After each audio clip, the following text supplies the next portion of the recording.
Students, ये हमारे पास NCERT exercise problem 1.23 from page number 27 of some basic concepts of chemistry है। ठीक है, तो इसकी स्टेटमेंट रीड करते हैं। In a reaction A plus B two give rise to A B two, identify the limiting reagent if any in the following reaction mixtures. आपके पास 5 problems given है। ठीक है, इन 5 प्रॉब्लम्स में आपसे पूछा गया है कि बताओ लिमिटिंग रिएजेंट जो है वो कौन सा होगा इन रिएक्शन मिक्सचर्स में, राइट। तो यहाँ पे जो बात की गई है वो एटम्स, मॉलिक्यूल्स और मोल्स के विद रिस्पेक्ट की है। ठीक है, तो ये जो हमारे पास रिएक्शन दी गई है इससे पहले हम विद रिस्पेक्ट टू एटम्स और molecules as well as mole find out करेंगे, राइट। तो मैं रिएक्शन लिख लेती हूँ। Reaction is A plus B two give rise to A B two आएगी, राइट। अब अगर मैं देखूं तो मेरे पास ए जो है वो सिंगल है। ठीक है, इट मीन्स कि एक एटम की बात हो रही है, राइट। अब बी प्लस बी ये मिलके क्या बनाते हैं, ये हमारे पास एक मॉलिक्यूल बना देंगे। दो एटम्स ऑफ बी मिलके एक मॉलिक्यूल बना गए। सो इसका मतलब है कि एक एटम ए का एक मॉलिक्यूल ऑफ बी के साथ रिएक्ट कर रहा है और एक मॉलिक्यूल ए बी टू जो है वो फॉर्म कर रहा है, राइट। अब मोल के विद रिस्पेक्ट भी देख लेते हैं। तो स्टिक्योमेट्रिक कॉफिशिएंट हमारे पास 1 ही आ रहा है, तो इसका मतलब है कि 1 मोल ऑफ ए एटम्स जो है वो 1 mole of B two molecule के साथ रिएक्ट कर रहे हैं और 1 मोल ही हमारे पास ए बी टू फॉर्म कर रहे हैं। जब भी हमने लिमिटिंग रिएजेंट फाइंड आउट करने होते हैं तो हम हमेशा ही रिएक्टेंट को देख के चलते हैं। ठीक है, कि रिएक्टेंट जो है वो किस फॉर्म में रिएक्ट कर रहे हैं। तो हम फर्स्ट क्वेश्चन देखते हैं, that is 300 atoms of A reacts with 200 molecules of B। अभी हमने बात की है कि एक एटम जो है A का वो एक मॉलिक्यूल ऑफ B के साथ रिएक्ट कर रहा है। इसका मतलब है कि 200 मॉलिक्यूल्स कम आ रहे हैं, तो 200 मॉलिक्यूल्स जो हैं B के वो 200 एटम्स ऑफ A के साथ कंबाइन करेंगे। बाकी 100 एटम्स ऑफ A जो है वो अनरिएक्टेड रह जाएंगे, राइट। तो हमारे पास B जो है ये लिमिटिंग रिएजेंट होगा। तो आप लिख सकते हो B is limiting reagent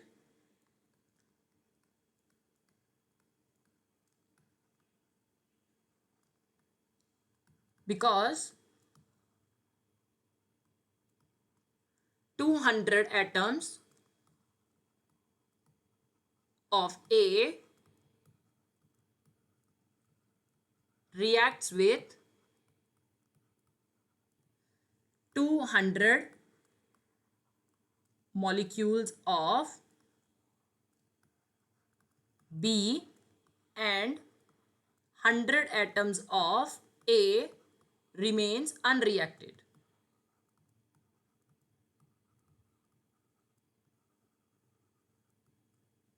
right। Now next question देखते हैं हम। नेक्स्ट में बोल रहे हैं 2 mole of A 3 mole of B के साथ रिएक्ट कर रहे हैं। अब यहाँ पे हमने बात की है कि 1 मोल ए जो है वो 1 मोल बी के साथ ही रिएक्ट करेगा। इसका मतलब है कि 2 मोल जो है वो केवल 2 मोल ऑफ बी के साथ रिएक्ट करेंगे। तो ऑब्वियस सी बात है हमारे पास ए जो है वो लिमिटिंग रिएजेंट हो जाएगा। So A is limiting reagent in second case, right.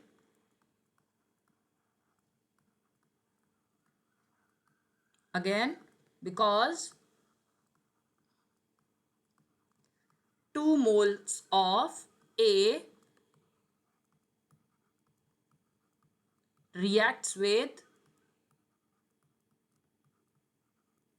2 moles of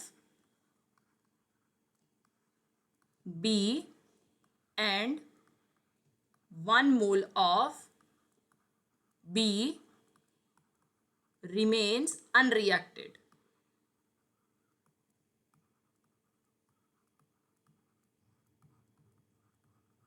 right. अब थर्ड प्रॉब्लम देखते हैं। 100 atoms of A reacts with 100 molecules of B. अब इसमें सारे के सारे ऑब्वियस सी बात है ए एटम्स भी कंज्यूम हो रहे हैं और बी मॉलिक्यूल्स भी कंज्यूम हो रहे हैं, क्योंकि एक एटम जो है ए का वो एक मॉलिक्यूल के साथ रिएक्ट करेगा बी के, राइट। तो 100 एटम्स जो है वो 100 मॉलिक्यूल्स ऑफ बी के साथ रिएक्ट करेंगे। तो थर्ड प्रॉब्लम में आप कह सकते हो there is no limiting reagent.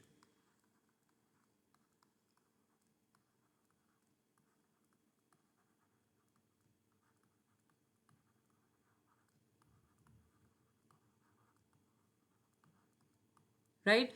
अब नेक्स्ट प्रॉब्लम देखते हैं। इसमें बोल रहे हैं 5 mole of A reacts with 2.5 mole of B.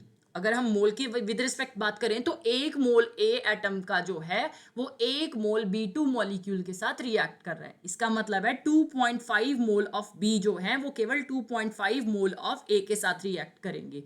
बाकी 2.5 मोल जो है ए के वो रिमेन अनरिएक्टेड रह जाएंगे। B is limiting reagent in fourth problem because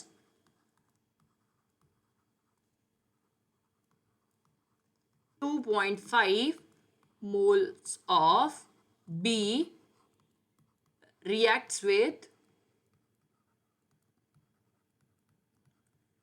2.5 moles of A and rest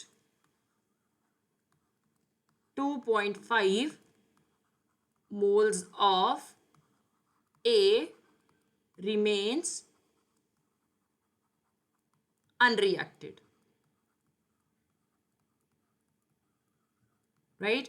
next problem देखते हैं हम। फिफ्थ वाले में बोल रहे हैं 2.5 mole of A reacts with 5 mole of B. अगर हम बात करें तो 1 मोल ए जो है वो 1 मोल B2 के साथ रिएक्ट कर रहा है। इसका मतलब 2.5 मोल ऑफ ए एटम्स जो हैं वो 2.5 मोल ऑफ B2 मॉलिक्यूल जो है उसके साथ रिएक्ट करेंगे। बाकी इसमें जो है 2.5 मोल जो है वो अनरिएक्टेड रह जाएंगी। Right. So you can write A is limiting reagent,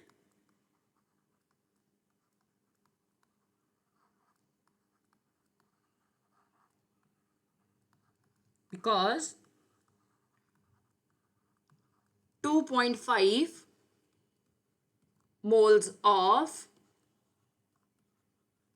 A reacts with 2.5 moles of B and rest 2.5 moles of B remains unreacted. Right?